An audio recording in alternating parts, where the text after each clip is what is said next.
Hello and welcome to Arts and Culture Houston, a show dedicated to highlighting some of the most incredible and fabulous cultural events and arts happenings in our city. I'm Minette Basil, your host from the Mayor's Office of Cultural Affairs. Today we're going to take you on a tour of a new and exciting art initiative sweeping the city in a surprising way.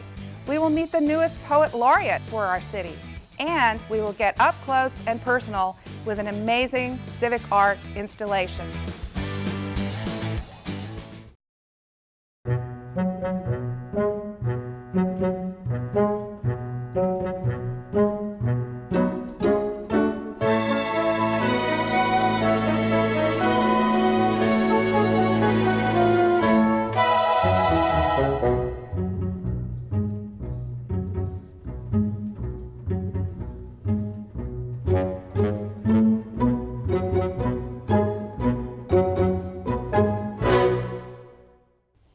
Welcome back to Arts and Culture Houston. I'm Minette Basil in the Mayor's Office of Cultural Affairs. In partnership with our District Council member Larry Green and our Public Works and Engineering Department, we have initiated an incredible and interesting community public art program. It takes traffic signal control cabinets, you know, the boxes that are on the corners by every stoplight, and utilizes them as a canvas for local artists to reimagine into distinct and beautiful works of art. This program embodies many themes, including that of civic pride and having our artists be creative and out in the public realm. This program has been piloted thanks to our council member, Larry Green, in District K. Up Art Studio is a Houston-based organization created to facilitate art projects for urban and contemporary artists locally and worldwide. Up Art Studio specializes in gallery art shows, mural and art commissions, photography, event planning, and artist partnerships. Up Art Studio is owned by our guests today and operated by husband and wife team, Noah and Elia Keelis. So today we're very excited to have you all joining us today, and tell us a little bit about the mini mural project and how the concept came about. The concept came about, we had actually seen it in other cities across the nation, actually across the world, and we thought, why not Houston? We're the fourth largest city, let's act like it. And so we thought that it would be a great project to bring to the community. And Noah, tell us about some of the challenges that you may have incurred along the way. You know, I like to think that there weren't any challenges because of the partnerships that we forged. We approached Public Works and Engineering. We contacted Deputy Director Jeff Weatherford, and he was excited to have a meeting with us. When we met with him, he contacted the Mayor's Office of Cultural Affairs.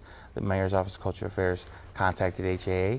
We had a meeting. The Houston Arts Alliance. The Houston Arts Alliance, pardon me.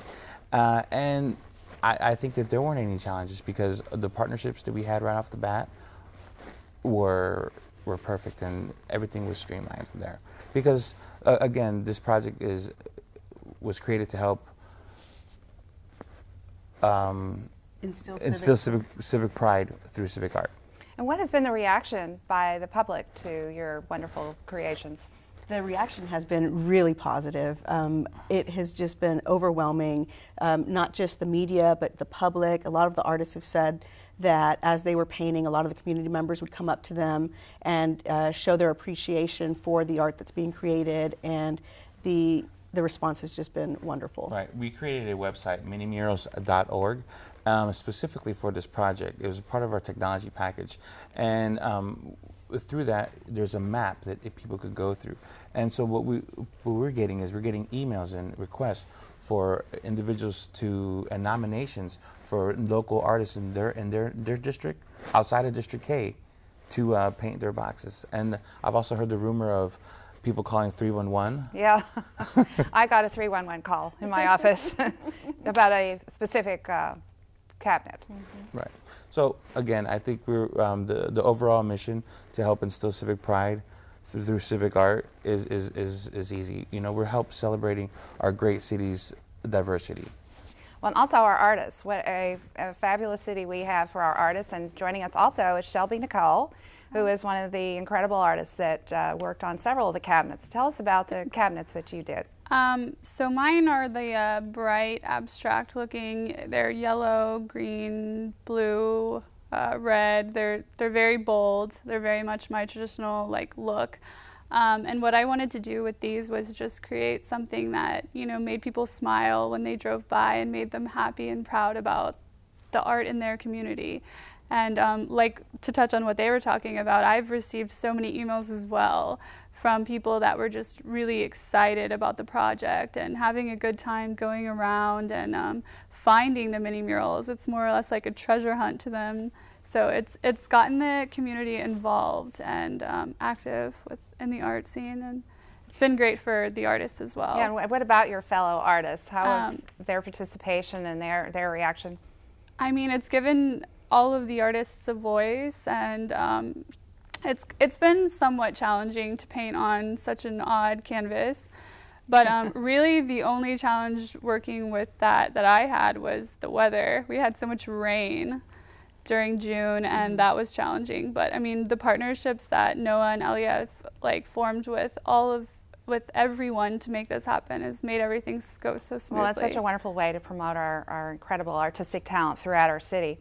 Noah, tell us how you selected the artists for this pilot project. Well, it was easy. You know, we selected our partners, our artist partners is how we like to address them, because they're truly our partners, with individuals that we worked with in the past, and that we know they could meet our standards of being on time, you know, on deadlines, and of course, when creating these boxes, you know, like Shelby said, they can create these boxes in a professional and a quick way.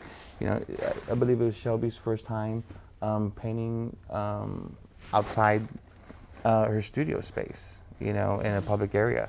So it was really easy. Some of the methodology behind creating this, you had to have a primer, and there was a partnership there with the East End Management District, which has a wonderful anti-graffiti program, and they partnered with you. Yes, well, it was. It turned out with when we approached the Greater East End Management, they were going to partner up with us and help this to be an easy process. And you know, we're still working on our process, and we're excited to our future relationship with them and continuing. You know. Well, let's talk about the future. What after this pilot project, where do you think we'll be headed next? Our goal is to produce 100 mini murals in 2016, and we are trying to gather the support for that. Well, the city owns 2,400 of these boxes, so there's lots of room for artist involvement. And Shelby, we just have a few seconds, but tell us the location of your murals so people can go and look for them. They're in the Five Oaks district. Is that what it is? Five Corners district. All right. Sorry, Five Corners. I have one at Buffalo Speedway in West Belford. Is that it? Great. Well, I'm sure people will go out and try to find that. It's like a Where's Waldo? Yeah. You're going to look for it. Thank you all so much for joining us today, and we're looking forward to many more mini murals to come. Thank you, Minette. Thank you for having us. Thanks. You're welcome. We'll be right back.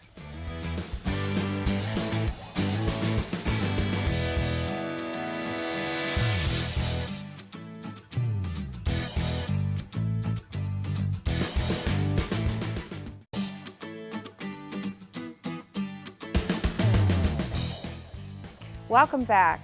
Many of you may not be aware, but our mayor, Anise Parker, is a poet and former co-owner of a bookstore. Mayor Parker initiated a Poet Laureate program for the city. Every 2 years, a distinguished panel of literary experts is convened by the Houston Public Library to select our city's next Poet Laureate. And this initiative highlights the importance of poetry as a form of communication with our city's citizens. A Houston resident for over 50 years, our guest today is Robin Davidson. She is an associate professor of English at the University of Houston Downtown and also serves as the City of Houston's second Poet Laureate. When not teaching courses at U of H Downtown in literature and creative writing, Robin is working on developing the role of what it means to be the Poet Laureate for our nation's fourth largest city. Robin, we're so delighted to have you here, and congratulations on this incredible appointment and opportunity. Tell us what made you seek out the position of Poet Laureate. Well, first, let me just say thank you very much for having me. What an opportunity for me to talk a little bit about poetry. I sought out the position for a couple of reasons. One is what you mentioned, that I'm a very long-term resident of this city and love our city. Poetry is also a venue for developing human empathy. It's a kind of democratic process, and I feel very fortunate to work in what was for a long time an open access, open admissions university, and now the opportunity to work in a city where I get to talk to people about poetry. I work daily with working poets, and so to work with those poets to bring others, readers, into And you are working on an outreach strategy, so to Right. speak, in your role to interact with our broader community. Right. What are your thoughts about how that might work? There are a couple of things I really want to do, the first of which we would call a favorite poem project. And in collaboration with the nonprofit organization Public Poetry and Houston Arts Alliance and University of Houston Downtown, the Mayor's Office, Houston Public Library, we'll be bringing Robert Penske, who is a former U.S. Poet Laureate, to Houston. That is such a great honor for our city. He's wonderful, and I was his student at one time for a very brief period. And he's a brilliant teacher, but in his role as U.S. Poet Laureate, he launched a favorite poem project in which he reached out to U.S. citizens, people all across the country, to send to him their favorite poems and talk about why those poems were deeply meaningful to them. Out of that, he developed both an anthology of these best-loved poems by Americans, and he also then began to digitize those and videotape some of the folks who had written. We're really excited about this event, which will be held at the Central Library. Right. And I know Mayor Parker will be reading some of her poems as well as part of that program. So what other participants will be there? I know that Fran Sanders will be there as the representative for public poetry, and many people from Houston Public Library. There'll be Mayor Parker will be there, Robert Penske, and then probably leadership from UH Downtown. What other activities do you envision over your 2-year tenure? Okay, so as part of this favorite poem project, I would like to make a call to Houstonians to submit their favorite poems, and perhaps use either. We don't have the logistics down yet. We're working on this. Jennifer Schwartz and I and Carmen Abrego and others, to identify a way to collect those poems, have a team of Houston poets go through them, select a group of poems that we could publish, perhaps through Calypso Editions, a literary press now located in Houston that I'm affiliated with, and have a favorite poem anthology, for Houston. Yeah. A second project I really would love to do is to build a website that identifies Houston's working poets. And I know that Rich Levy and Krupa Parikh and others at InPrint Houston are very interested in working on that with me. The city really right now has a very deep and rich number of organizations that really promote poetry and literature, and maybe could you elaborate just a little bit on that and some of the partnerships that you would be working with? Yes, certainly InPrint, led by Executive Director Rich Levy. Also Writers in the Schools, Houston, led by Robin Riegler. Houston Arts Alliance for sure. The University of Houston Downtown, multiple universities across the city, TSU, Rice, HCC, so all of those universities. I'm also involved in a group for Citizenship Month this fall. That's coming up in November. And there'll be a number of community organizations that we work with. Well, you have a book with you that you've published titled Luminous Other. Right. And we would love to hear one or two of the poems that you have crafted. Sounds great. Robin will also be writing poems for special events, for inaugurations and other important events that are happening throughout our city, which will be an exciting opportunity for us too. So we'd And love for to hear. me And to for grow you. as a poet. Yes. Let me start with one that you, Manette, were kind enough to publish on the Cultural Affairs website with the city. This poem is called How to Paint Light, and I'll say a bit about it after I read it. How to paint light. To paint light, you must return to that first raw surface like the wall of a room, in the lives of rooms you never knew. Return to sheetrock, shiplap, memoryless stone, or to striations of sun at the bottom of a lake before shadow accumulates, layer by layer. You must work backwards against pigment and dust, pain and ash, the swift current of human memory sealing out dawn. You must close your eyes until you see your dozing grandmother rock history to sleep. You were a child in her arms. Robin, thank you so much for being with us. We're so honored to have you as our city's poet laureate. Thank you, Manette. I am most honored. Thank you for joining us. We'll be right back.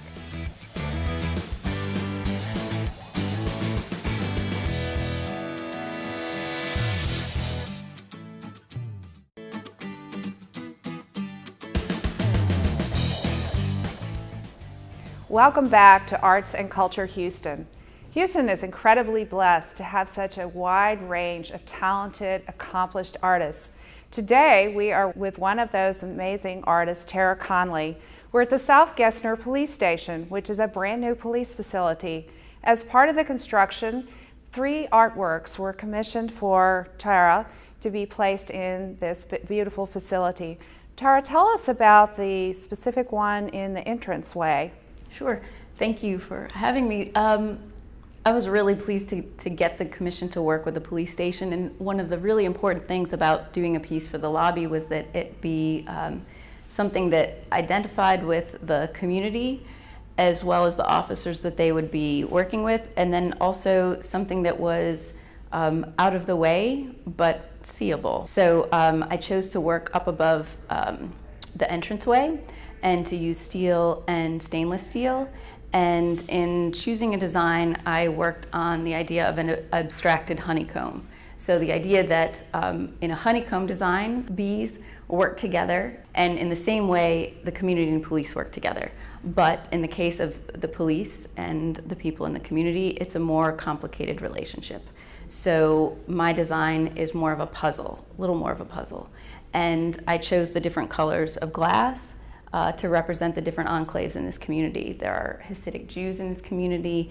There are all different races, all different religions. There's a Turkish center in this community, and I really wanted the piece to represent everyone. Well, it's really, really stunning. The other thing for your second installation is you have collected hundreds and hundreds of phrases that are unique to you and others. And you've utilized those in the second artwork installation. Describe that a little bit and what the pieces are made from. Well, the commission, as you know, it's part of the Percent for Art program, so it seems that the building itself is not only for the community members, but for the hardworking police officers. I wanted to make sure that they also had artwork, that it wasn't simply a piece that was outside that they didn't really interact with. So I chose 32 of my phrases, I believe, to go throughout the main hallway, but also in the roll call room where they meet every morning, and then at the beginning of each shift, and then also in the community room. So looking through my phrases, I chose several, offered them to the committee, and I also asked for phrases from the police officers, and in the process collected a few extras like "Good luck with the police." And they're made from bronze. And what I thought was interesting about your comments is they create shadows on the walls, sort of voices reflecting from each other. So in collecting the phrases that I've heard people say aloud, I then take wax, which looks sort of like red licorice, and I write the phrase out in wax and then cast it in 3 to 4 separate pieces, weld the piece back together, weld nails on it, and then it does go into the wall a little ways from the wall so that you do see a shadow, and the shadow to me is the echo of the voice of the person who once spoke it.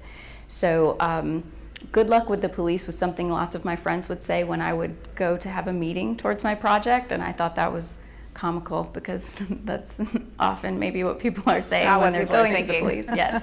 There's an area where they honor current and past captains and then also fallen officers. And in that area, I have a phrase that says, I miss my good friend. And I also have the phrase strength and honor, which is a phrase that the police officers offered. Well, it certainly is a tribute to the wonderful men and women in blue that work for our city. Mentioning the civic art program that we have here, in addition to those 2 commissions, there's a 3rd commission that was also installed here out in the front. Really quite amazing. Tell us about that. Well, that commission, I went through several different design phases in that, and decided on really utilizing an architectural element that was placed here out front. And I really, again, taking on the abstracted honeycomb design, I really wanted something that was stunning. I really wanted something that really defined the station, defined the community, defined the building. And I was really grateful to be able to achieve it. It worked for a long time, and the idea was that each little shape has a brother or a sister shape that connects it, and I like that with the idea of not only the families that are here, but the officers that are working together. And as the piece goes up, the stainless steel gets smaller and smaller.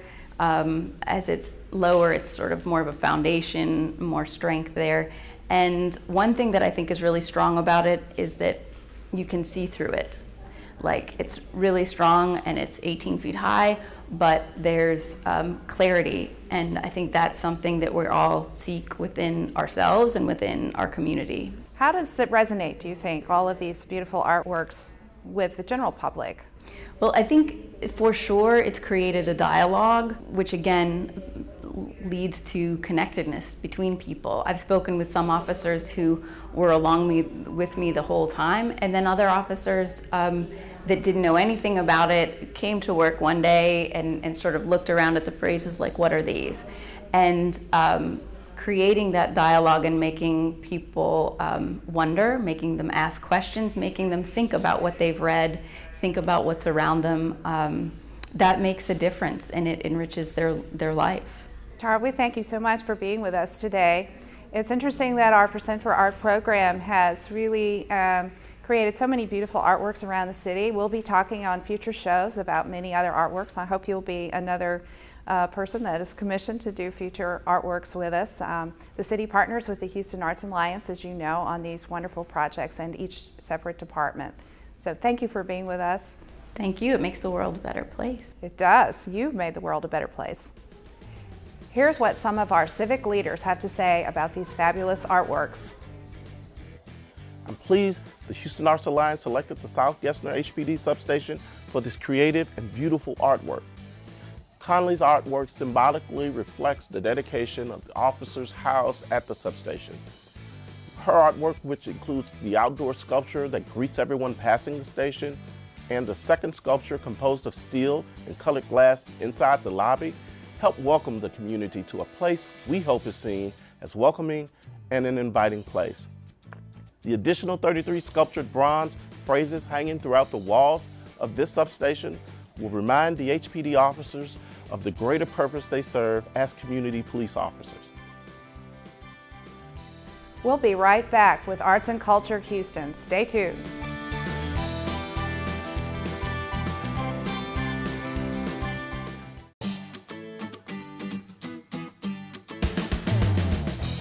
I want to thank all of our guests for coming and participating in the Arts and Culture Houston show. If you have any story ideas, you can contact us at this email address. Until next time, I'm your host, Minette Basil. Thank you for watching.